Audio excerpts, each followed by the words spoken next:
Aves, Ciencia y Tecnología.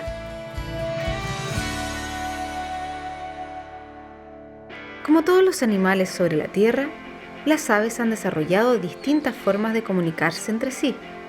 Los investigadores no solo han estudiado sus cantos y las diversas vocalizaciones que ellas emiten, sino que también cómo sus plumajes, vistosos o sencillos, son una forma de relacionarse con los individuos de su misma especie y con su medio ambiente. Yo ya llegué a Chile como medio ornitólogo, ¿no es cierto? Tenía mis antecedentes en Suiza, donde había estudiado, donde me habían enseñado un montón de cosas, captura de aves con redes y anillamiento también. Después dediqué un poco a eso de la grabación de las voces, pero era algo muy tímido primero, y me acuerdo bien que tuve una reunión, un encuentro con un profesor del pedagógico de entonces, el profesor Guillermo Mann, y a él le expliqué un poco, le conté de esto, y él me dijo inmediatamente: mire, entonces tendría aquí un trabajo sumamente interesante, sería que el estudio de los dialectos de las aves, sobre todo del chincol, que es algo que uno capta inmediatamente, que los chincoles no siempre cantan igual.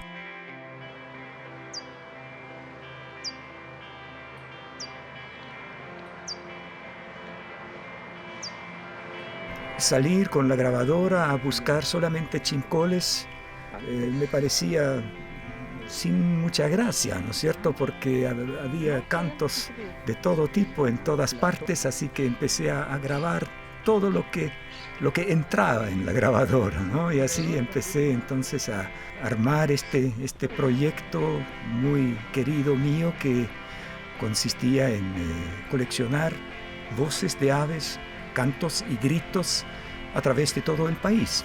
Todo esto lo he ido juntando primero en un cassette muy sencillo todavía, que era pensado para la casa, y después en CD, y ahora lo último, el Trinar de Chile, donde están estas más o menos 100 especies de todo Chile, ordenadas según el ambiente en que viven, con la idea de que eso la gente lo podía adquirir y conocer las aves a través de sus voces.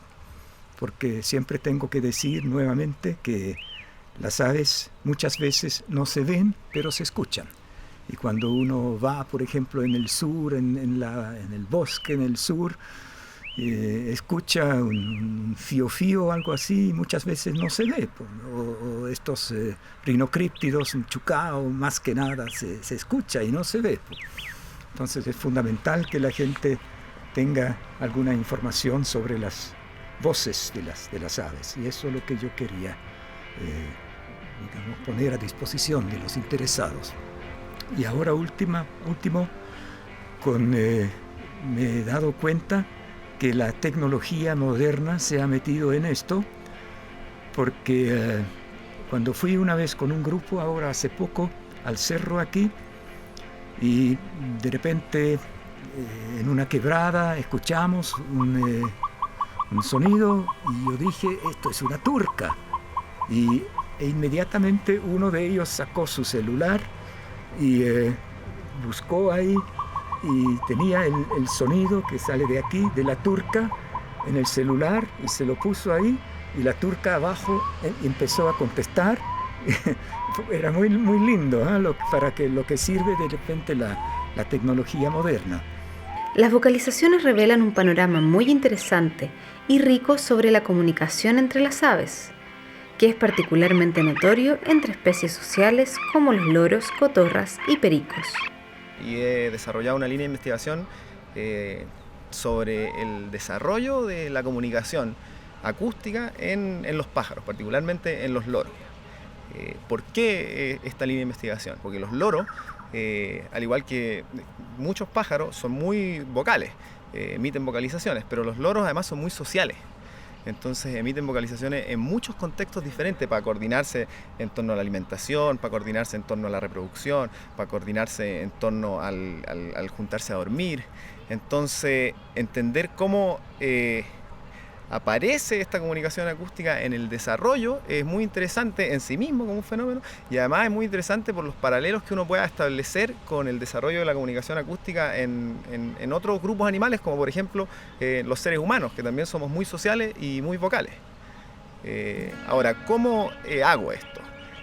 Yo no puedo estudiar loros silvestres porque tengo que estudiar los pichones desde que son chiquititos, entonces para eso mantengo una colonia de catitas, y en esta colonia yo justamente estudio los pichones y voy siguiendo los pichones a través del desarrollo. Los estudio cuando tienen 1 semana, 2 semanas, 4 semanas y después cuando salen del nido.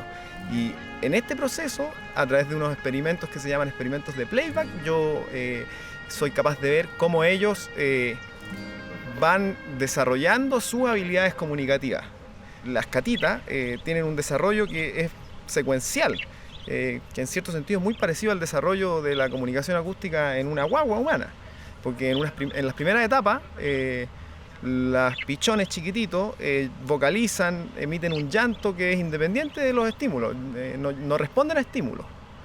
Y más adelante en el desarrollo empiezan a responder a estímulos, no lloran todo el tiempo y no lloran cuando está en silencio. Lloran cuando escuchan las vocalizaciones de otros loros. Y lo que es interesante es que más adelante en su desarrollo empiezan a responder preferentemente a unas vocalizaciones frente a otras vocalizaciones. O sea, responden más ante las vocalizaciones de sus padres que a las de otros loros, lo cual indica que son capaces de discriminar además vocalizaciones de otros. Y finalmente, una vez que salen del nido, ahí ya estos bichos transforman su vocalización en una vocalización que, además de ser emitida como respuesta selectiva a las vocalizaciones de otros, es parecida acústicamente a las vocalizaciones de los otros loros.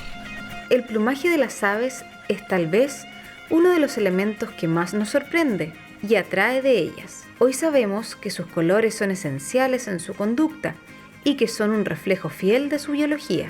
Nosotros nos hemos interesado en estudiar la visión cromática de las aves, porque las aves son un linaje de animales diurnos, tienen una retina muy diversa y muy especializada, muy rica en elementos celulares. En particular, la riqueza de los fotorreceptores de las aves, que son los que permiten las discriminaciones cromáticas, es mucho más diversa y más rica de lo que uno encuentra en un mamífero, en un primate o en un humano. Y esa riqueza de elementos de la retina se refleja en la conducta de los pájaros. Por ejemplo, ustedes pueden ver que los pájaros usan el despliegue de la coloración de su cuerpo como una forma de mimetismo, por ejemplo, y se mimetizan con el ambiente. Un ejemplo de pájaro mimético aquí en Chile puede ser la gallina ciega, otro ejemplo el pequén, que también tiene esos colores caspeados, que caza de día. Y los ratoncitos que se comen el pequén nunca supieron lo que les pasó, no tienen cómo verlo, porque está perfecto, como se paraliza, digamos, y está mimético con el fondo, los bichos nunca lo vieron. O desarrollan unos patrones de coloración súper evidentes y conspicuos y usan eso como señales de comunicación en conductas tan elaboradas como el cortejo. Por ejemplo, el pato cuchara, que hace esos movimientos del cuello y expone todos los colores de su pecho a su hembra, durante el rato en que el cortejo dura. En el cual uno entrena a una palomita a picar en un color determinado, por ejemplo, el rojo. La constancia del color le ocurre a los seres humanos, y lo que pasa es que la paloma también manifiesta constancia del color de la misma manera que un ser humano. Y en el momento en que los seres humanos dejan de percibir la constancia del color, esto es cuando el color blanco que está en el cuadro se pone de algún color, del color de la luz, y la constancia del color se pierde y el blanco se pierde, por tanto, y uno ya no sabe cuál es el blanco. A la paloma, en ese mismo momento de saturación de la luz de color, a la paloma le pasa lo mismo, indicando que hay mecanismos neurales comunes asociados a la discriminación cromática entre las palomas y los mamíferos. Hasta el momento, los mecanismos centrales que permiten la generación, las distinciones cromáticas y la generación de las conductas asociadas al color en los pájaros siguen siendo muy poco comprendidas.